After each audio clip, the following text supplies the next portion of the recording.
Hoje eu vou responder a poucas perguntas, porque tivemos o 19º curso de Reprodução Humana e Infertilidade do IPGO, com palestrantes internacionais, muitos inscritos, muitas perguntas e muitas respostas, então foi extremamente exaustivo. Após a transferência embrionária de congelados, não tem sintomas específicos, tem sim muita ansiedade pelo 10º dia após transferência, que é o dia do beta-HCG, só isso. É muito interessante porque a maioria das mulheres procura sintomas que poderiam ser indiretamente o resultado de um teste de gravidez, mas na verdade não existe um sintoma específico para o resultado positivo. De maneira simplificada, o pólipo endometrial é como uma carninha esponjosa dentro da cavidade uterina. Não tem gravidade nenhuma, mas muitas vezes ele é importante porque atrapalha a implantação embrionária e em idades mais avançadas ele deve ser analisado. De um modo geral, eu costumo recomendar a biópsia embrionária após os 40 anos ou após os 38 anos em algumas situações, ou se houver uma alteração cromossômica sua ou do seu marido. Mas aos 35 anos, de rotina, eu não indico a biópsia embrionária. Não é normal pelo avesso. Se você não tem células unical aumentadas, você tem muito baixas, o que significa uma hiporreatividade. Isso pode também atrapalhar a implantação embrionária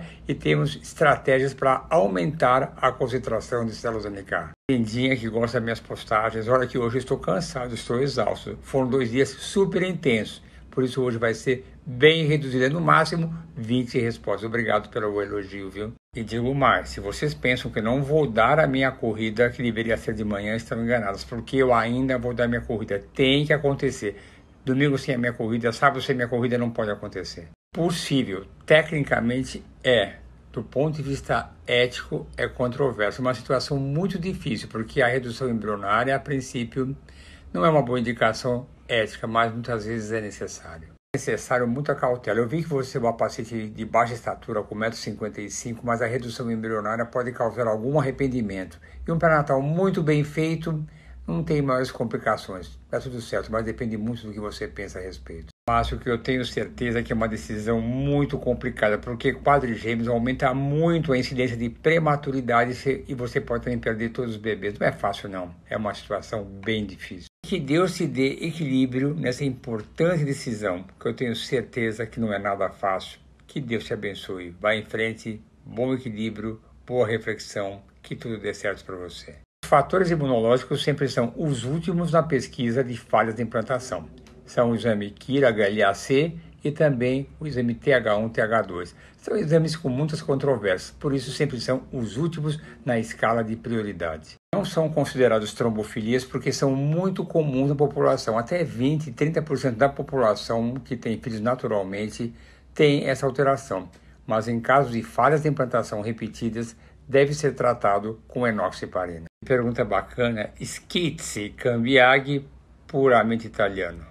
Falar Schizzi Cambiaghi não é para qualquer um, tá bom? Respondido, origem italiana. 3BB é lindo, é um braço suíço, 3BB tem uma chance excelente de engravidar. Se todos os fatores de falhas de implantação já foram pesquisados, taxa de implantação de gravidez 60%. Vai em frente. A principal causa é sempre a causa embrionária. Alterações cromossômicas do embrião pode ser a causa, mas tem que pesquisar também as causas uterinas, endometrite, adenomiose, alterações da janela de implantação, tudo isso deve ser pesquisado. O anti-TPO é sim uma causa imunológica, não tem problema desde que seja tratada convenientemente. Uma forma simples é o corticoide, mas tem outras fórmulas mais específicas. Problema não tem desde que seja tratado. Significa que você provavelmente já está grávida e vai continuar assim. Pelo menos a princípio parece isso. Sabendo nisso, mas já é um bom valor para essa fase pós-transferência. Parabéns. Um monte de exames. Tem que avaliar se você tem endometrite, se há um desequilíbrio das células unicais, embora hajam controvérsias.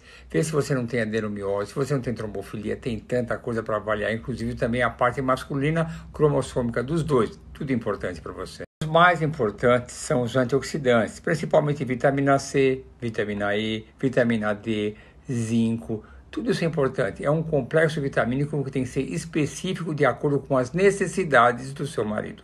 É importante. Pergunta maravilhosa e muito chique. A primeira conduta é transferir um único embrião. Depois algum tratamento que minimize essa reação imunológica exacerbada que você tem. Isso pode ser feito com uma medicação chamada filgastrin, em alguns casos corticoide também. Você não tem ideia do tamanho da minha felicidade, da nossa felicidade de IPGO, com o seu beta positivo. Eu sei todos os detalhes da sua preparação do endométrio todinho. Eu sei da preocupação que nós tínhamos em transferir ou não o embrião nesse ciclo. Um beijo. Você é um exemplo que em algumas situações a perfeição, que significa mais do que perfeito, é algo exagerado e não é necessário.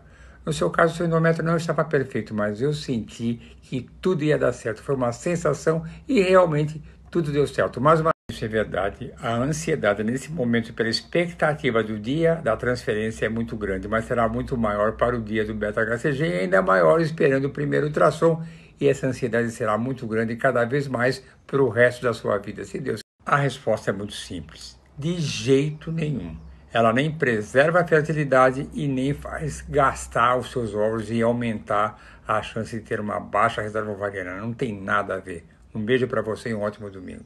Desculpa, mas eu não consigo ser otimista. Às vezes é importantíssimo sermos realistas, mas 11º dia, um beta negativo, e acreditar que no 12º dia vai ser positivo é muito difícil. Para Deus nada é impossível, mas é bem improvável. O útero de Delfo não dá para fazer cirurgia. Se você tirar aquela divisão, você vai cair dentro do abdômen. Então, nesse caso, não é indicação cirúrgica, diferente do septo uterino, que aí sim é uma indicação cirúrgica. Veja a sua figura. O útero de Delfo não impede a gravidez, mas é um atrapalhador, porque são duas cavidades normalmente de tamanho menor que o esperado. Mas não impede, eu tenho muitas gestações com útero de Delfo. Tenha fé e tudo vai dar certo.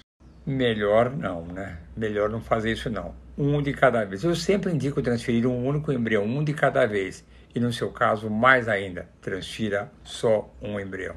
Você quer dizer o endométrio inativo? É claro que tem solução. Você pode fazer aquela raspagem no endométrio. Tem várias maneiras de você reativar o endométrio para que tenha uma reação melhor e aumentar a chance de gravidez. Seja mais animada, tem chance sim, certeza absoluta. Alteração de um pedacinho do cromossomo 6 com o cromossomo 15. Isso pode aumentar a incidência de aborto e também a dificuldade em engravidar.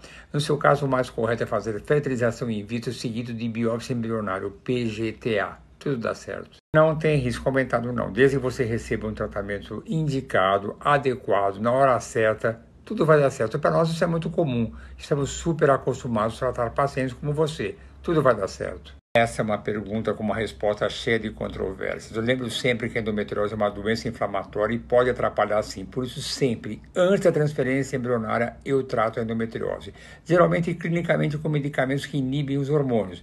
E eventualmente, raramente, com cirurgias. Somente em situações específicas que a paciente tem muita dor que incomoda demais, aí sim eu faço a cirurgia no lugar da medicação e aí depois eu faço a transferência. PH, eu tenho 2 profissionais. Um que eu tinha, que era o Selmo, da origem, que faleceu recentemente, uma pena muito jovem, morreu com uns 50 e tantos anos. E tem o João Pedro, da Procriar. Se você for nele, manda um abraço para que eu indiquei, porque ele é muito bom. Eu indico esses profissionais porque eu os considero muito bons. Sempre me pedem indicações no Rio, Santa Catarina, Paraná. Eles são excelentes, depois de mim, né? É claro. Jamais considere um embrião perdido. Sempre haverá uma chance, um pouco maior, um pouco menor. Esse seu embrião tem uma chance menor. A chance é pequena, mas não é impossível. Tenha fé, acredite. Não existe notícia mais linda do que essa. A segunda notícia é quando você vê o embriãozinho. Que notícia boa. A terceira é o coraçãozinho batendo e daí pra frente só notícia boa. Pro resto da vida, para os próximos 80 anos. Parabéns.